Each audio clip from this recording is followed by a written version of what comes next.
आज हम भारतीय संगीत के इतिहास और विकास की गहराई में उतरेंगे। हमारे पास कुछ खास स्रोत हैं जो इसकी पूरी यात्रा को दिखाते हैं, और खास तौर पर उन एस्पिरेंट्स के लिए जो यूपीएससी या सरकारी परीक्षाओं की तैयारी कर रहे हैं। हमारा लक्ष्य है इस विशाल इतिहास के महत्वपूर्ण बिंदुओं को समझना। तो आइए इस विषय को थोड़ा खोलते हैं। बिल्कुल, हम देखेंगे कि संगीत कैसे वैदिक समय से शुरू हुआ, फिर अलग अलग दौर से गुजरा और आज के रूप तक कैसे पहुंचा। सोर्सेस तो ये बताते हैं कि इसकी शुरुआत माइथोलॉजिकल फिगर्स जैसे नारदा मुनि उनसे जुड़ी है।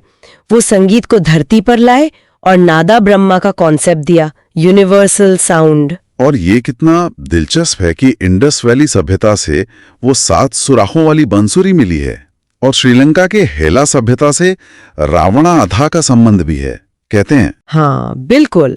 और वैदिक लिटरेचर में देखिए, खासकर समावेदा में संगीत के पहले लिटरेरी ट्रेसेस मिलते हैं।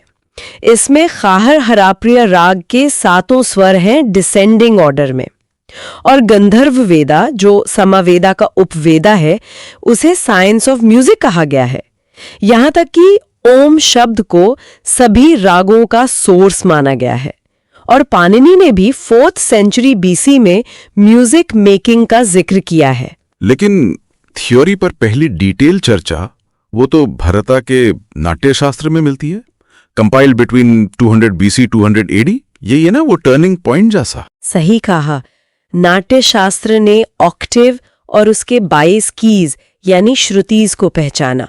ये श्रुतियां वो माइक्रोटोन्स हैं जो सुरों के बीच होती हैं। भारतीय शास्त्रीय संगीत का आधार है ये।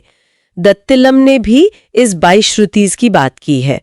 फिर थोड़ा आगे 6th से 8th सेंचुरी में मतंग मुनि की बृहद्देशी आई, जिसमें रागा शब्द को डिफाइन किया गया। रागा यानी वो मेलोडिक स्ट्रक्चर जो इमोशंस एक्सप्रेस करता है। और फिर 13th सेंचुरी में सारंग देवा की संगीत रत्नाकरा। इसमें तो 264 रागों का जिक्र है। माइक्रोटोन्स को क्लासिफाई किया गया। अच्छा, मतलब थ्योरी डेवलप होती रही। और गुरुकुल सिस्टम का क्या रोल था इसमें, इस ज्ञान को आगे बढ़ाने में? गुरुकुल यानी गुरु शिष्य परंपरा, ये संगीत शिक्षा का एक बहुत अहम हिस्सा था, बहुत इंपॉर्टेंट। स्टूडेंट्स गुरु के साथ आश्रम में रहते थे, कठोर ट्रेनिंग लेते थे बिना किसी भेदभाव के, और राजाओं और अमीर लोगों से इन्हें पैट्रनेज संरक्षण मिलता था।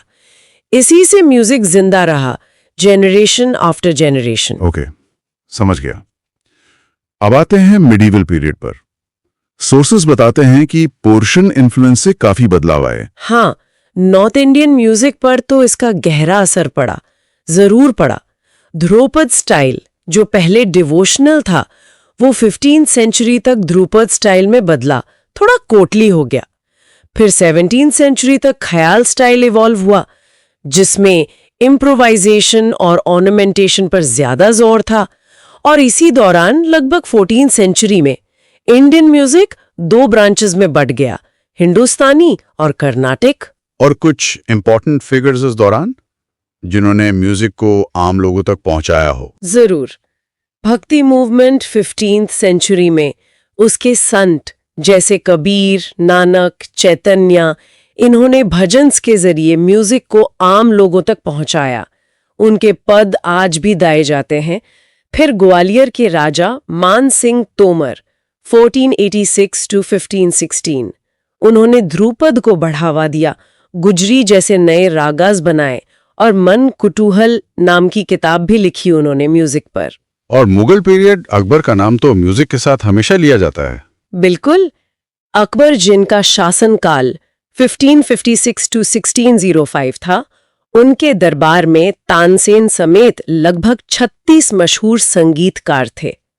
अकबर खुद भी संगीत के अच्छे जानकार थे, नकारा बजाते थे वो।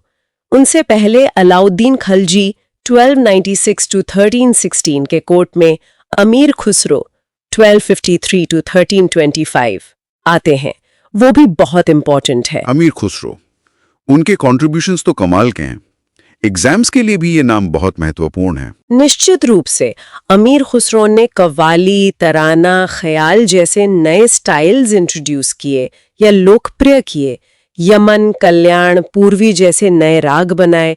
सितार और तबला जैसे इंस्ट्रूमेंट्स को प्रचलित करने का क्रेडिट भी उन्हें जाता है। और झूमरा, पश्तो जैसे नए ताल्स भी। उनका अपने गुरु हजरत निजामुद्दीन औलिया से गहरा लगाव था, जिसके लिए उन्होंने कौल, खलबना जैसी कॉम्पोजिशंस बनाई। उनके इनोवेशंस ने नॉर्थ इंडियन म्यूजिक को एक नई दिशा दी। वाह, सच में इतिहास के पन्नों में कितनी गहराई है। इंडस वैली से लेकर मुगल्स तक संगीत ने कितना लंबा सफर तय किया है। तो इस चर्चा का सार यह है कि भारतीय संगीत की जर्नी वैदिक चैंट्स और रिचुअल से शुरू हुई, फिर नाट्यशास्त्र जैसे ग्रंथों में थ्योरी डेवलप हुई, पर्शियन इन्फ्लुएंस से नए स्टाइल्स आए जैसे ख्याल, भक्ति मूवमेंट से ये लोकप्रिय हुआ और मुगल दरबारों में इसे और रिफाइनमेंट मिली।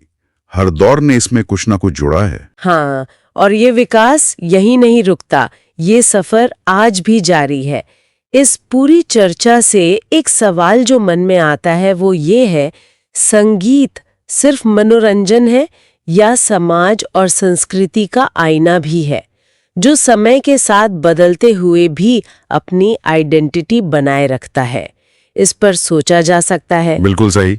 ये थी हमारी आज की चर्चा भारतीय संगीत के इतिहास पर। अगली बार फिर मिलेंगे एक नए विषय के साथ। नमस्ते। नमस्कार।